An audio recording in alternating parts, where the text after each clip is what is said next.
Most important question की series में आइए समझते हैं एक और मोस्ट इम्पोर्टेंट क्वेश्चन को। इस तरह के क्वेश्चन के इस बार बोर्ड एग्जाम में आने के चांसेस बहुत ज्यादा हैं, तो इसे ध्यान से देखिए, ध्यान से सुनिए और ध्यान से समझिए।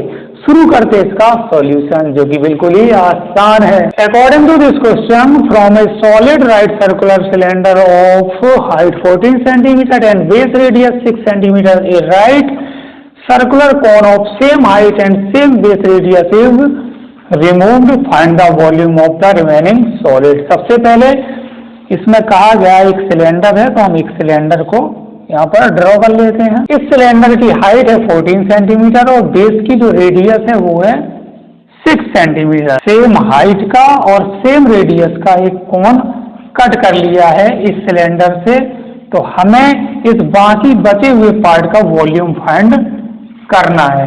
तो यहाँ पर हमें वॉल्यूम फाइंड करना है रिमेनिंग पार्ट का। रिमेनिंग पार्ट जो इस सिलेंडर में से कोन को कट कर लेने के बाद जो बाकी का ये पार्ट बचा है, इसका हमें वॉल्यूम फाइंड कर लेना है। तो सबसे पहले हमें क्या करना है,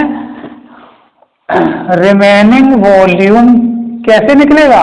रिमेनिंग वॉल्यूम निकालने के लिए इस सिलेंडर के वॉल्यूम से अगर कोन के वॉल्यूम को सब्ट्रैक्ट कर दिया जाए तो बाकी का बचा हुआ जो रिमेनिंग पार्ट होगा उसका वॉल्यूम आ जाएगा। तो remaining volume is equal to volume of cylinder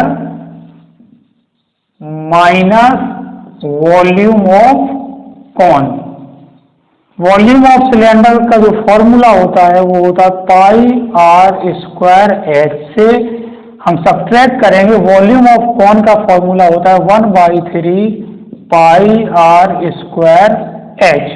अब इसका नेक्स्ट स्टेप हो जाएगा, यहाँ पर हम कॉमन ले लेंगे, पाई आर स्क्वायर एच इन दोनों में कॉमन हो जाएगा, तो पाई आर स्क्वायर एच। तो यहाँ पर बचेगा 1 माइनस यहाँ पर बचेगा 1/3। अब यहाँ पर नेक्स्ट स्टेप में पाई की वैल्यू 22/7 पुट कर देंगे। रेडियस 6 है तो 6 × 6 हो जाएगा।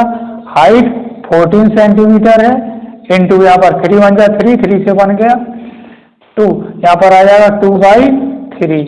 अब इसको सिंप्लीफाई कर लेंगे, 3 2 जा 6, 7 2 जा 14।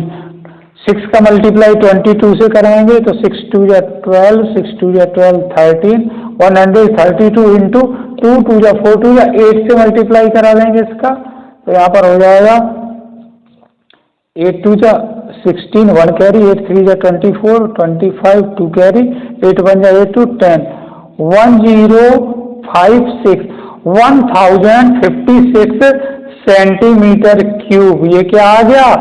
Volume of remaining part. जो ये बचा हुआ पार्ट है कोन का वॉल्यूम कट करने के बाद इस सिलेंडर के वॉल्यूम में से कोन के वॉल्यूम को कट करने के बाद जो बाकी का रिमेनिंग पार्ट है उसका वॉल्यूम आ जाएगा 1056 सेंटीमीटर क्यूब। यही इसका आंसर हो गया। आप स्क्रीनशॉट ले सकते हैं इसका। हाँ, इसी के साथ ये मोस्ट इंपॉर्टेंट क्वेश्चन यहाँ पर होता है कंप्लीट। क्वेश्चन को अच्छी तरह से समझकर कंप्लीट कर लीजिए और तैयार हो जाइए बोर्ड एग्जाम के लिए। Wish you all the best.